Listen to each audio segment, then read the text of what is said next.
माता पिता को दुख देने वाले को भगवान कौन सा दंड देते हैं। मित्रों, दुनिया में मनुष्य इतना नीचे गिर जाएगा यह कभी सोचा भी नहीं होगा। कहते हैं माँ बाप संतान के लिए भगवान होते हैं, पर इस कलयुग में संतान ही कंस की तरह निकल आए तो भगवान रूपी माता पिता की दुर्गति होना तय है। दोस्तों, दुनिया की इस चकाचौंध में मान प्रतिष्ठा के अभिमान में अंधा होकर मनुष्य अपने भगवान को ही पहचान से इनकार कर देता है। उन माता पिता को भूल जाता है जो माता पिता मरते दम तक अपने कलेजे के टुकड़े को नहीं भूलते हैं। मित्रों, एक माँ बाप अपनी संतान के लिए कौन कौन सी कुर्बानी देते हैं, कितना त्याग करते हैं, यह सारी बातें आज हम आपको एक शिक्षाप्रद कहानी के माध्यम से बताएंगे।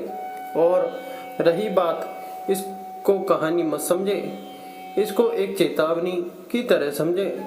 इसलिए आप लोग इस कहानी को आधा अधूरा सुनने की गलती मत करना, क्योंकि आधा अधूरा ज्ञान नरक जाने के समान तुल्य होता है।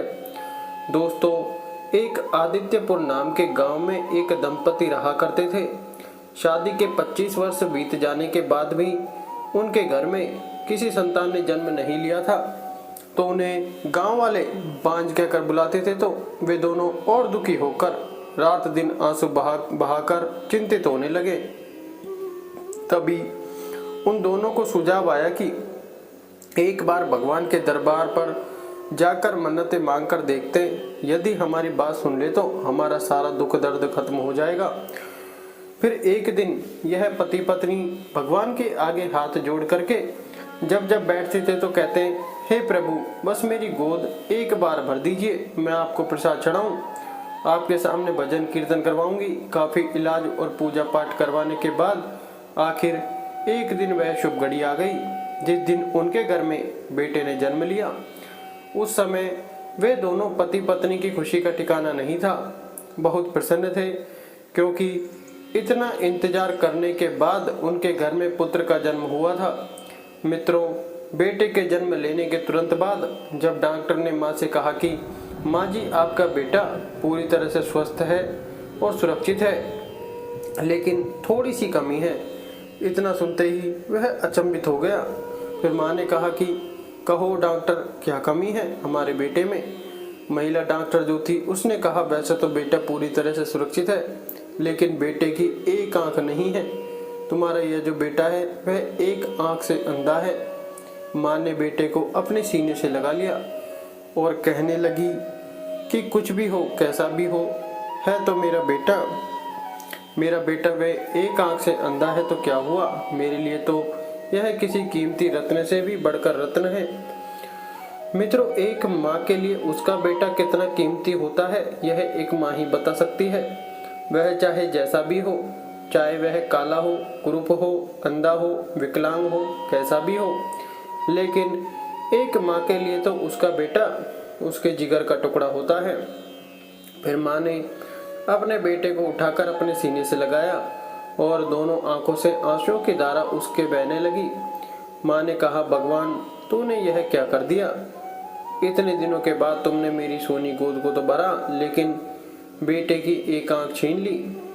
उस दुखी माँ को रोते हुए जब काफी समय बीत गया तो वहां पर एक डॉक्टर खड़ी थी। डॉक्टर ने कहा, माँ जी, आप रोइए मत, आपका यह बेटा देख सकता है, लेकिन इसके लिए आपको कुछ सालों का इंतजार करना होगा। इसके बाद यदि कोई अपनी आंख इसको दे दे तो यह दोनों आंखों से देख सकेगा। उस महिला डॉक्टर की बात को सुनकर के माँ को कुछ धैर्य बंधा। इसके बाद वह दोनों पति पत्नी अपने बेटे को लेकर के घर आ जाते हैं और खुशी खुशी जीवन यापन करने लगते हैं। फिर मित्रों, जब धीरे धीरे समय बीतता गया, बेटा जब कुछ बड़ा हुआ तो माँ के अपने बेटे के एक आंख से अंधे की चिंता सताने लगी। फिर तभी माँ ने अपनी आंख दे करके उस बेटे के अंधेपन से उसको छुटकारा दिला दिया और खुद अंधी बन गई। एक माँ अपनी सुंदरता को नष्ट करके अपने बेटे को सुंदर बना दिया। कुछ दिनों के बाद उसके पति जब बीमार हो गए और पति की बीमारी में घर का सारा धन जितना भी था वह सब खर्च हो गया। जो भी जमा पूंजी थी उनके पास, वह सब धीरे धीरे समाप्त होने लगी। इसके बाद उन पर जैसे दुखों का पहाड़ टूट पड़ा। पति की मृत्यु हो गई। पति के अंतिम संस्कार में जो भी बचा कुचा धन था वह भी सारा समाप्त हो गया। अब वह अंधी माँ दूसरों के घरों में काम करके मिलने वाले धन से अपने और अपने बेटे का खर्च चलाने लगी। बेटा जब थोड़ा सा और बड़ा हुआ तो उसके अच्छे से स्कूल में पढ़ाने के लिए उसकी माँ ने दिन रात एक कर दिया। जहाँ पहले वह 2-4 घरों में काम करके अपने घर का खर्च चला लिया करती थी, वहीं अब वह उस बेटे की फीस और कॉपी किताबों का खर्चा निकालने के लिए उसे 10 से 12 घंटों तक काम करना पड़ता था। तब जाकर के बेटे की फीस और कॉपी किताबों का खर्चा उठा पाती। माँ के मन में बस यही तमन्ना थी कि उसका बेटा अच्छी तरह से पढ़ जाए और किसी अच्छे सरकारी पद पर पहुंच जाए और अपने जीवन को सुंदर बना ले। माँ सोचती थी कि मेरा बेटा जब पढ़ लिख करके योग्य हो जाएगा, किसी अच्छे पद पर पहुंच जाएगा, तो मेरे बुढ़ापे का सहारा बनेगा। मेरे पहले के सारे दुख दूर हो जाएंगे। मित्रों, इसी तरीके से विचार करते हुए उस माँ को ना तो धूप लगती, न छाँव, न जाड़ा, न गर्मी, न बरसात। बस उसके मन में एक ही धुन सवार होती कि किसी तरह से अपने बेटे के लिए वह महीने भर का खर्चा निकाल ले। उसके लिए उसे चाहे कितनी भी मेहनत करनी पड़े। फिर उस माँ की बेटा का स्कूल कॉलेज की पढ़ाई खत्म हो गई और प्रतियोगिता परीक्षा की तैयारी करने लगा और पुलिस अधिकारी का फॉर्म भरा। फिर परीक्षा देने के बाद रिजल्ट में भी उसका नाम आया, जिससे वह लड़का पुलिस का बड़ा अधिकारी बन गया। उस समय उस माँ की खुशी का कोई ठिकाना नहीं था। सारे गांव में दौड़ दौड़ करके उसने मिठाइयाँ बांटी। सबसे कहती है कि मेरा बेटा अधिकारी बन गया है, मेरे दुख के दिन दूर हो गए। बेटा जब गांव को आया और माँ से मिला तो माँ की खुशी का ठिकाना नहीं था। कुछ दिनों के बाद बेटा घर से शहर ट्रेनिंग करने के लिए चला जाता है। वह बूढ़ी माँ अभी भी दूसरों के घरों में काम करके अपने बेटे के लिए हर महीने पैसे भेजती रहती है। काफ़ी दिन बीत गए माँ को बेटे से मिले हुए। एक दिन बूढ़ी माँ ने सोचा क्यों ना शहर जा कर के अपने बेटे से मिल लूँ। यही सोच करके अपने बेटे से मिलने के लिए बूढ़ी माँ घर से निकल पड़ी। बेटे के पास पहुँच करके माँ ने बेटे से आपस में बात की और फिर माँ गांव को वापस आ गई। उधर जो बेटे के मित्र थे वह सब आपस में कहने लगे कि तेरी माँ कितने गंदे कपड़े पहनती है और वह एक आंख से अंधी भी है। बेटे ने जब दोस्तों के मुंह से ऐसी बात सुनी तो उसे अपनी माँ से कह दिया कि माँ जी, अब तुम मुझसे मिलने के लिए शहर मत आया करो, क्योंकि तुम्हारे आने के बाद जो मेरे मित्र हैं वह सब मेरा मजाक उड़ाते हैं कि तुम्हारी माँ एक आंख से अंधी है। माँ का हृदय कितना कोमल होता है। फिर माँ ने सोचा कि बेटे ने तो ठीक ही कहा है, मेरे जाने से यदि मेरे बेटे का अपमान होता है तो मैं वहाँ नहीं जाऊँगी। उसने कहा ठीक है बेटा, मैं तो नहीं आऊँगी, लेकिन तुम बीच बीच में आकर के मुझसे मिलकर जाना। मैं ज़्यादा दिन तक जब तुमको नहीं देखती तो मेरे मन में बेचैनी होने लगती है, मुझसे रहा नहीं जाता है। धीरे धीरे समय बीतता गया। बेटे ने एक जिले में बड़े अधिकारी का पद संभाल लिया।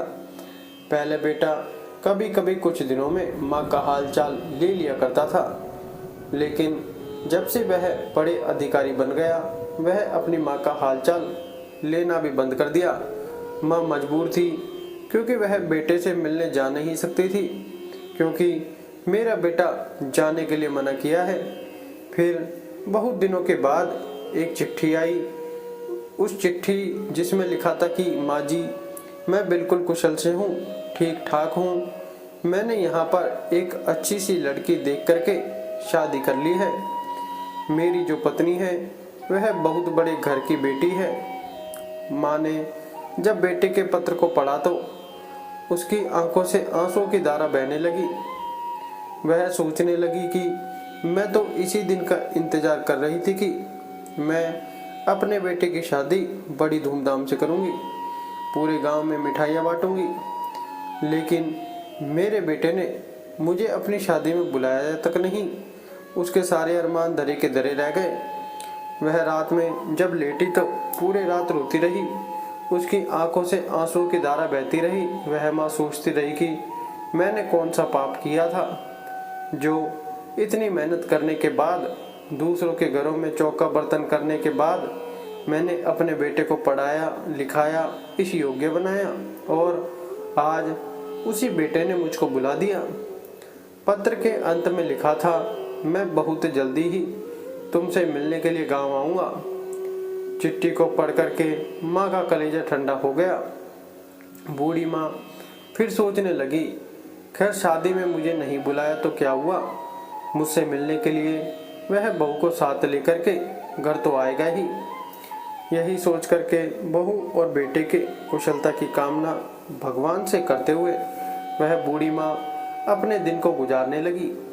फिर कुछ दिनों के बाद जब दूसरी चिट्ठी आई तो उस चिट्ठी में लिखा हुआ था, माँ जी, मेरे घर में पुत्र का जन्म हुआ है, आपको पोता हुआ है। पोते की बात सुनते ही बुढ़िया की खुशी का ठिकाना नहीं रहा।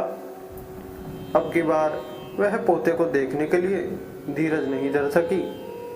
उसके मन की प्रबल जिज्ञासा उत्पन्न हो गई। आखिर एक दिन वह बूढ़ी माँ अपने बहू और बेटे और पोते से मिलने के लिए अपने घर से चल पड़ी। फिर वह शहर पहुंची और जहां बेटे का आवास था, जो सरकारी आवास बेटे को रहने के लिए मिला हुआ था, बूढ़ी माँ पता लगाते लगाते उसी आवास पर पहुंच गई। आवास के बाहर जो तैनात सुरक्षाकर्मी थे, उन्होंने उस बूढ़ी माँ को आवास के अंदर जाने से रोक दिया। फिर वह बूढ़ी माँ कहने लगी कि यहाँ जो तुम्हारा अधिकारी है वह मेरा बेटा है। लेकिन उस बूढ़ी माँ की हालत को देख करके कोई भी विश्वास नहीं कर पा रहा था कि यह वास्तव में जो उसके साहब हैं उनकी माँ है। वह काली कलुटी एक आंख से अंधी औरत जब उनके साहब की माँ कैसे हो सकती है, यह कोई विश्वास ही नहीं कर रहा था।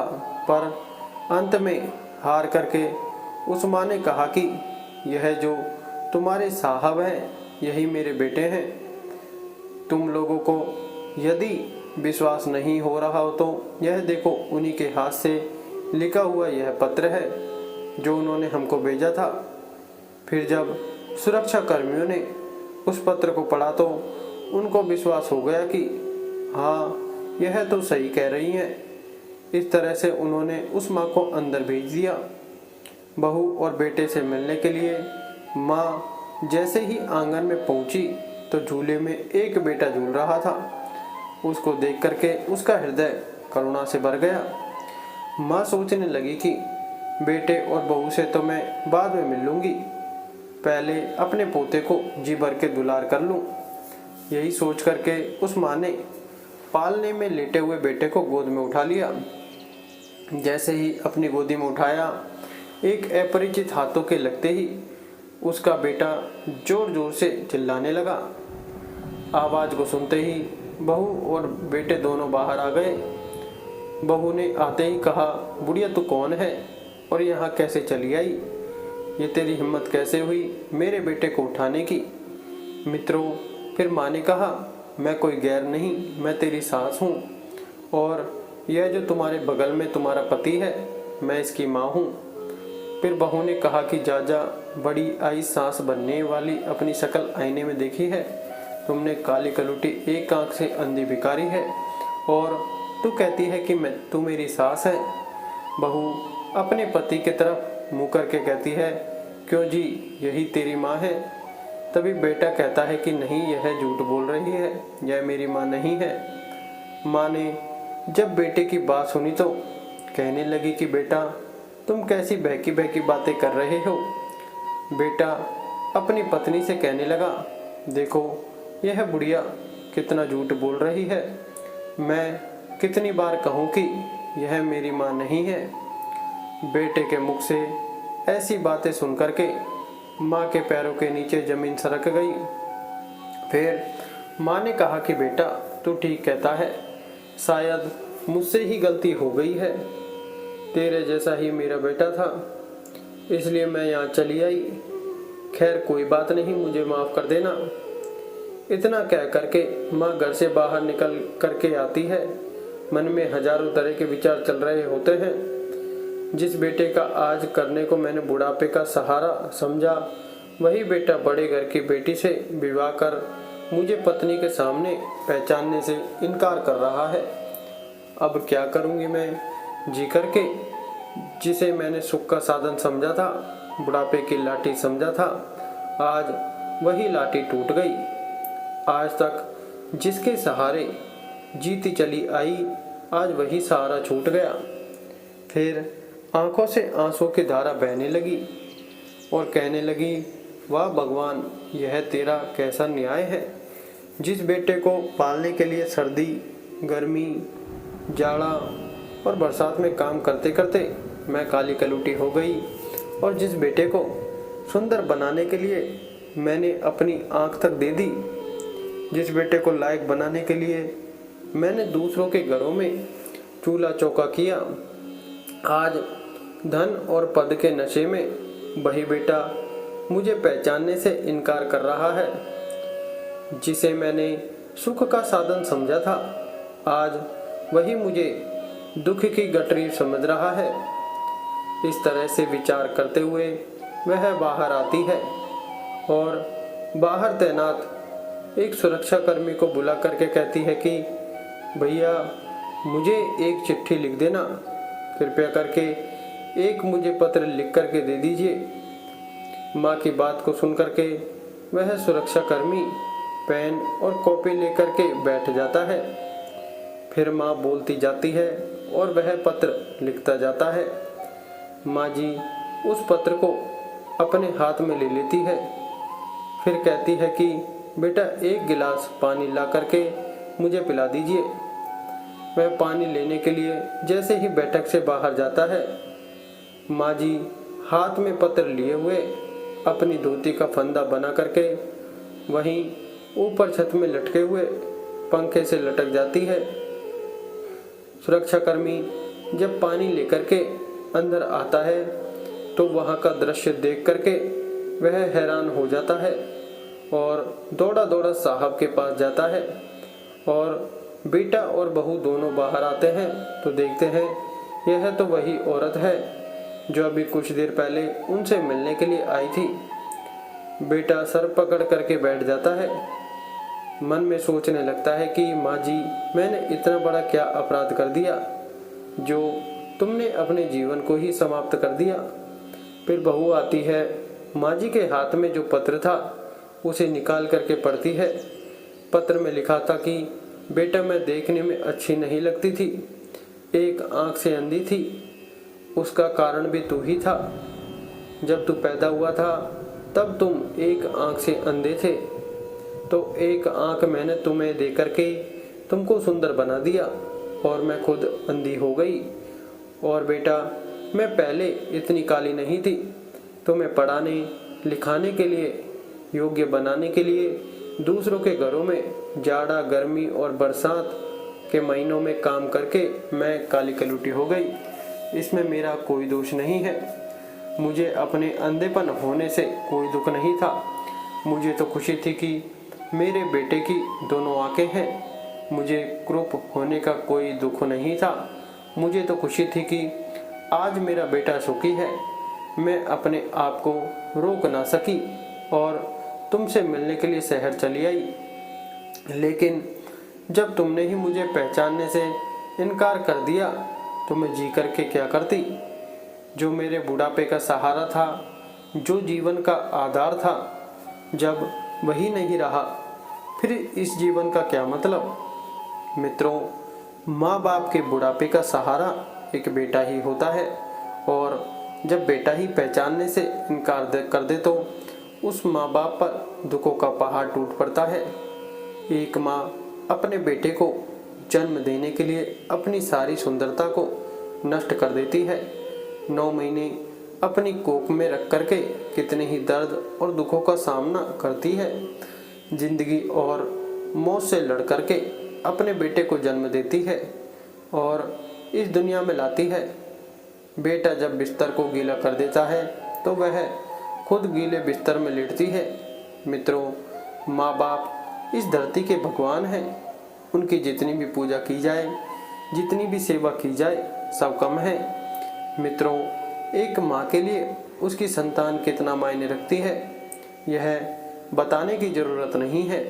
एक औरत को चाहे जितना सुख हो, ऐशो आराम की सारी चीज़ मौजूद हो, लेकिन यदि उसकी गोद सूनी है तो उसके लिए सब कुछ व्यर्थ है। दुनिया का सारा सुख व्यर्थ है। दोस्तों, इस संसार में केवल माता पिता ही ऐसे हैं जो आपके सच्चे हितैषी हैं, बाकी सब स्वार्थ के रिश्ते हैं। इसलिए भूल कर भी अपने माँ बाप को कभी मत सताना, उन्हें कभी दुख मत देना, उन्हें ऐसी बातें कभी मत कहना जो उनके दिल पर लग जाए। उन्हें हमेशा सुखी रखना। मैं आशा करता हूँ कि आपको यह कहानी पसंद आई होगी, और यदि इस चैनल पर नए हैं तो चैनल को सब्सक्राइब कर वीडियो को लाइक एवं शेयर जरूर करें ताकि हर वीडियो आपको मिल सके। साथ ही कमेंट बॉक्स में हर हर महादेव जरूर लिखें। धन्यवाद।